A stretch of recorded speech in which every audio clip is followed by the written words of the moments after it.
Mapagpalang umaga po sa kanilang lahat. Muli, ako po ang inyong lingkod, Sister Luz Rosete, mula po dito sa TSCCFI. Welcome po muli sa Morning Tilaok na nagaganap dito sa TSCCFI. Minsan pa, samahan niyo po ako sa paghatid ng good news o magandang balita. Pero bago po ang lahat, tayo po muna ay manalangin. Hallelujah, dakilang Diyos na makapangyarihan sa lahat. Panginoon, patuloy po kami na nagpapasalamat sa iyo. Yung mabigyan mo po kami ng pagkakataon katulad nito na makapagbahagi, makapag-share ng magandang balita mula sa iyong mga salita. Blessing, Panginoon, sa mga nanonood, nakikinig sa oras na ito at patuloy na magbukas ng mga puso at mga isipan para tanggapin ang mga salita na nagmumula sa iyo. At higit sa lahat, mangyari po ang iyong kalooban sa bawat isa sa amin. Kasi Panginoon, wala po kaming magagawa kung wala ka sa amin. Marami pong salamat sa lahat ng ito. In Jesus' name we pray. Amen. So, mula po sa Isaiah chapter 40 verse 11, He will protect His flock like a shepherd.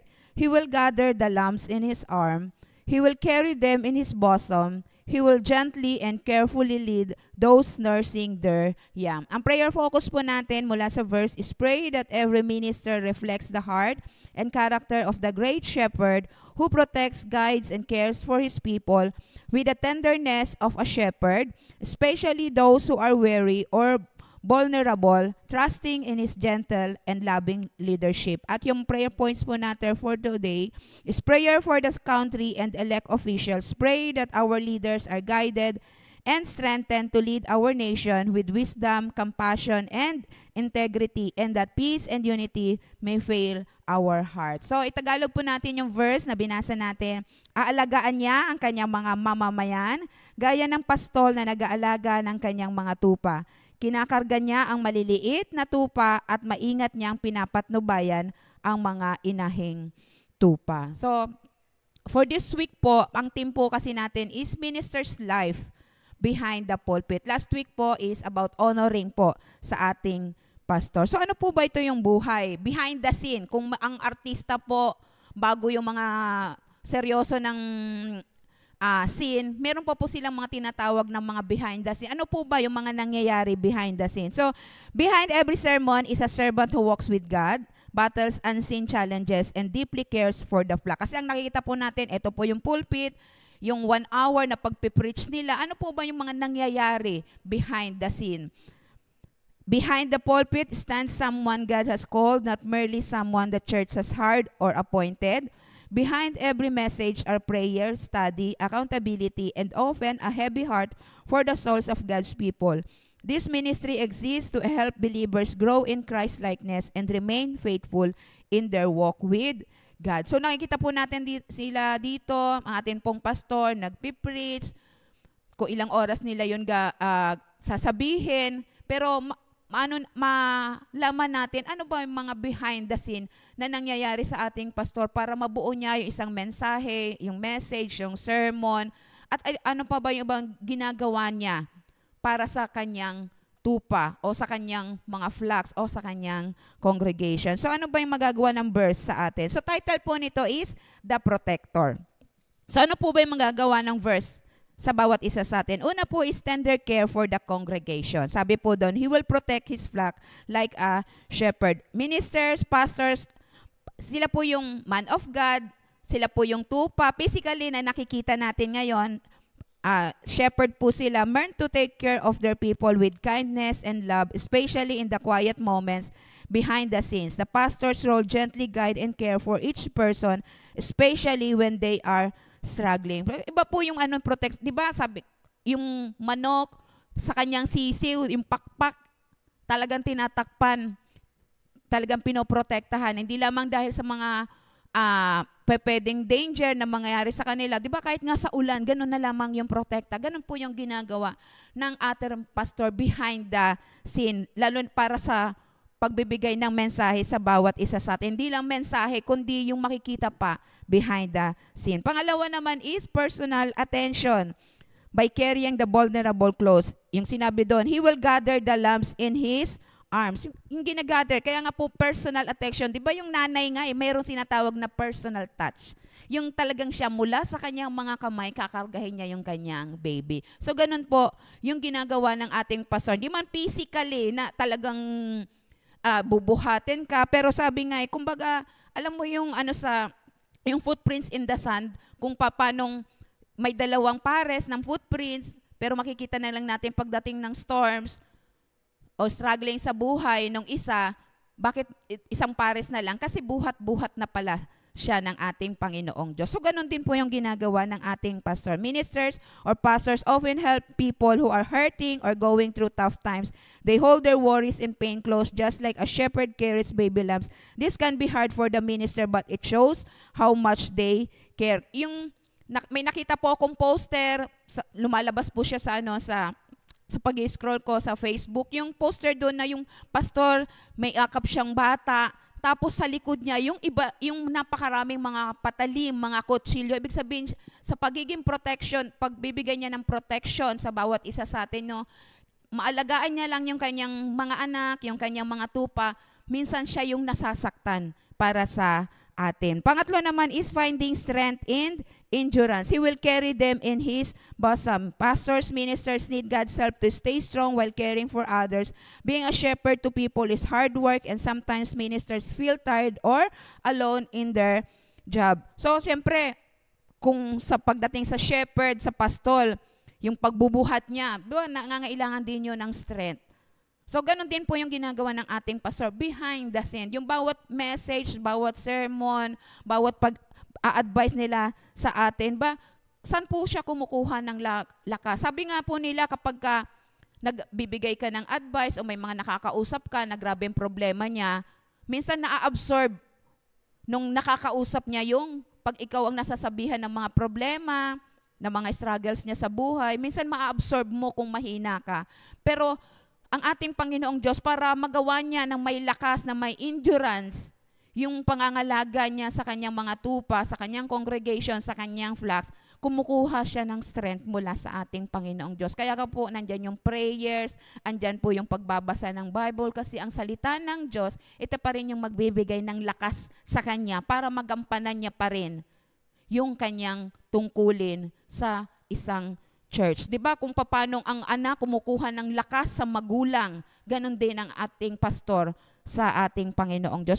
Pang-apat naman is gently guidance. By being patient with new believers, sabi doon, He will gently and carefully lead those that are with young. Yung ating mga pastors, ministers knows that growing in faith doesn't happen quickly. They need to be patient with people who are new to believing. Behind the pulpit, ministers or pastors spend a lot of time gently teaching and encouraging others. So yun po yung mapapansin natin sa ating pastor. Wala pong sawa na patuloy na magpaalala, mag-encourage sa bawat isa sa atin, magtuturo ng salita ng ating Panginoong Diyos para tayo ay matuto. Bagamat hindi madalian yung pagkatuto natin pagdating sa salita ng Diyos, sa pagsunod, pero sabi nga sila yung walang sawa na pumapatnubay para matuto tayo, para hindi lang tayo matutong tumayo sa sarili nating paa, kundi para patibayin ang ating pananampalataya sa ating Panginoon. Last is leading by example. Ministers or pastors aren't just leaders, they also show God's loving care by how they live their lives. What they do when no one is watching shows the kind of shepherd they talk about in their sermon. So, ang ating pong pastor, hindi lang po, ito yung nakikita natin sila sa stage, sa pulpit, pero makikita din natin yung pinipreach nila, ipinapamuhay nila. Sabi nga, hindi lang sila for hire, kundi sila yung man of God na pinili, inanoint ng ating Panginoong Diyos. Kasi ano po ba yung, grabe yung ginagawa nila sa pag-aasikaso sa atin, pagpoprotekta sa atin, pero minsan, ano ba yung nire-respond natin sa ginagawa nila, yung sacrifices nila para sa atin. So, pag hindi natin to sinunod, yung mga ginagawa nila sa atin, minsan ang mangyayari sa atin is lost or wandering. Para tayong sheep na walang shepherd. Kaya vulnerable, kaya mas madali yung danger na mapalapit. Kaya nga yung pastol, pag nangangalaga ng tupa, meron po siyang rod. Kasi ito yung pang-ano niya na, uy, dito ka,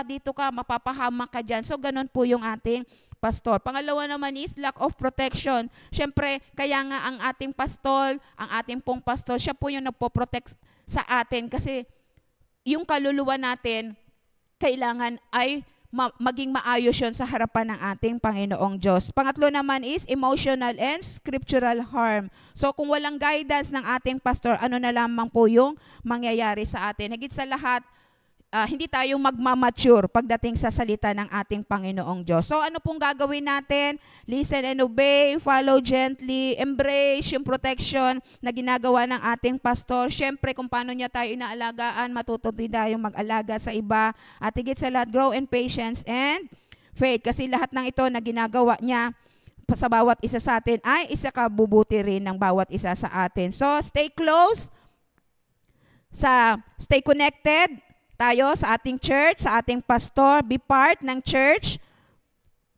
Andun ipag-pray natin ng ating mga pastor, respeto natin sa kanila kasi ito yung nais ng ating Panginoong Diyos. And stay close to your church family and don't try to follow God all alone. Bakit? Para yung ginagawa nila behind the scene, hindi lang dahil nakikita natin sa pagsisermon nila, yung mga behind the scene na hindi man natin nakikita pero alam natin yung ginagawa nila, yung prayer na ginagawa nila para sa atin, yun yung protection natin laban sa anumang gawa ng kaaway. Let us pray. Hallelujah. Dakilang Diyos na mga pangyarihan sa lahat. Panginoon, truly nagpapasalamat po kami sa iyong kabutihan, sa iyong pong kadakilaan, yung mga ginagawa mo sa amin sa araw-araw. Higit sa lahat, Panginoon, pinag-pray po namin with honors, Panginoon, yung amin pong pastor dito po sa church, si Pastor Vic Nibaano, sa iba pong mga totoong mga churches.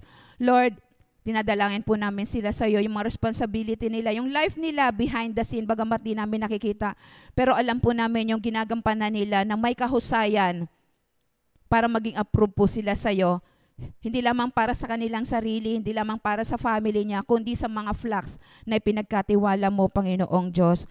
Ganon din po, Lord God, yung ikaw patuloy na magprotekta sa kanila, Panginoong Diyos, sa family niya, Lord God, at yung ginagawa niyang responsibility, Panginoon, para sa kanyang flocks. Dalangin din po namin sa iyo yung aming bansa na guided and strengthened para mag-lead with wisdom, compassion, and integrity, and peace, and unity may fill our country. Ikaw po yung manguna, Panginoon. Maging yung mga OFW na nawawalay sa kanilang pamilya, Panginoon, ingatan mo po sila at nawa sa ginagawa nila para sa kanilang pamilya, hindi po makalimutan din yung sacrifices na ginagawa nila. Tulungan din nila ang sarili nila na patuloy silang kumapit sa iyo, humingi sila ng tulong sa iyo dahil wala rin silang magagawa kung wala ka, malayo sila sa kanilang pamilya. Ikaw yung paghugutan nila ng lahat. Huwag ka rin nilang kalilimutan. Dalangin din namin sa iyo ang bansang Pilipinas na dahil sa sunod-sunod na rin na mga earthquake, mga biblically nakasulat na po ito, pero tulungan mo po, Lord God, comfort mo yung mga nawala ng mahal sa buhay, mga nawala ng mga properties. Ikaw patuloy na magpadala, mag-send na mga messengers para maalala nila, makakilala sila sa iyo, marinig pa nila ang mga aral, ang mga turo na nagmumula sa iyo, mabigyan pa sila ng another chance, ng pag-asa na mayroon pa palang Diyos na nagmamahal sa kanila at gusto silang protektahan. Marami pong salamat sa lahat na ito. Wala po kaming magagawa kung wala ka sa amin. Blessing pa rin sa mga nanonood, sa nakikinig, sa amin pong pastor dito sa TSCCFI, ang mga flocks niya, Panginoon, ikaw po ang patuloy na manguna. Marami pong salamat sa lahat ng to. In Jesus' name we pray, Amen. So marami pong salamat. God bless us all.